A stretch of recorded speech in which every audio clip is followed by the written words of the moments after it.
నా పేరైతే దమ్ము, నా పేరైతే హక్కు నీకెవరికి లేదని చెప్పి ఈ సందర్భంగా తెలియజేస్తా ఉన్నాను. చేతనైతే రారా హరీష్ వచ్చి చెప్పు, వీటి మీద మాట్లాడాడు. మేము మెడికల్ కాలేజ్ కట్టినాం. మెడికల్ కట్టినవరా? కేంద్ర ప్రభుత్వం అనుమతి అయినా మెడికల్ కాలేజ్ కట్టావు. వీడి ఇంట్లోకి కట్టాడు. వీడేమన్నా తోటపిల్ల జీతముడి కట్టిండా? ఐఐటీలో జీతముడి కట్టిండా? వీడు మొత్తం మంది కొంపలు ముంచుడే వాని లెక్క. మన జీవితమే చీకటి జీవితం. అందుకని హరీష్ చెప్తా ఉన్నా, నన్ను ఒక్కటన్నా అనుకో బిడ్డ, మొత్తం చరిత్రని రబ్బర్ చెప్పిన కాడికి వెళ్ళి సంగారెడ్డి బస్ స్టాండ్ కూడా పెడతాం. నేను మర్యాదగా ఉంటాను. గీత దాటితే ఎవరిని కూడా వదిలిపెట్టాలి అని చెప్పురి, మంచిగా చెప్పురి, కొట్లాడ గురి రఘుతోట అని చెప్పురి. నీ మామ ముఖ్యమంత్రి, నువ్వు మంత్రి ఉన్న రోజారో నీ ఊరికి వచ్చి గీత గీసి గలేన సినిమాలో బాలకృష్ణ చెప్తాడు, అరే నీ ఊరికి వస్తా, నీ ఇంటికి వస్తా అని చెప్తాడు బాలకృష్ణ. గట్ల దుబ్బాకకు వచ్చి నీ మామ ముఖ్యమంత్రి, నువ్వు మంత్రి ఉన్న రోజున నేను దుబ్బాకలో గెలిచిన. మొన్న ఓడిపోయినా. ఎట్లా ఓడిపోయినా? వచ్చారా కొడుక, నువ్వు ఇంటికో పోలీసుని పెట్టి ఇంటికి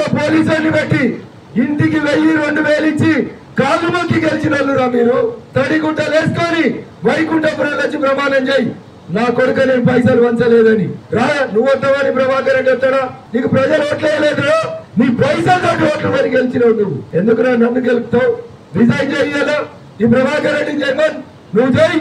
నేను మాట్లాడితే తుపాకు వస్తే ఉరికిపిస్తాడు. తుపాకోలు ఇవ్వాలి. తుపాకు వస్తే వెంకటరామరెడ్డిని తెచ్చి, ఎవడో వెంకటరామరెడ్డి చెప్తా సంగారెడ్డి వాళ్ళకి, యాదుకున్నారా మీకు? మొన్న కదా రింగు రోడ్ పక్కన భూములు అమ్మిర్రా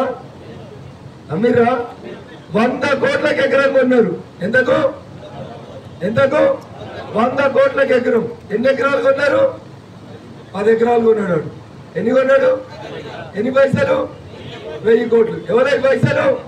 ఇదే హరీష్ గాని, అదే ప్రభాకర్ రెడ్డి, అదే చంద్రశేఖరరావు అనే మూర్ఖులు. ఈ దొంగల పైసలన్నీ వాళ్ళ దగ్గర ఉన్నాయి. అందుకని దొంగ ఎప్పుడైనా గేట్ దాటిపోతాడేమో అని వాళ్ళు తెచ్చి దొడ్లో కట్టేసుకుంటుంది. వెనకటికి సామెత ఉండే, అమ్మ బతుకున్నప్పుడు అన్నం పెట్టలేదాడు, అమ్మ చచ్చిపోయినాక చిన్నమ్మని పిలిచట బంగారు గాజులు చేపిస్తా అన్నాడట. అట్లుండేది వెంకటరామరెడ్డి గారి చరిత్ర.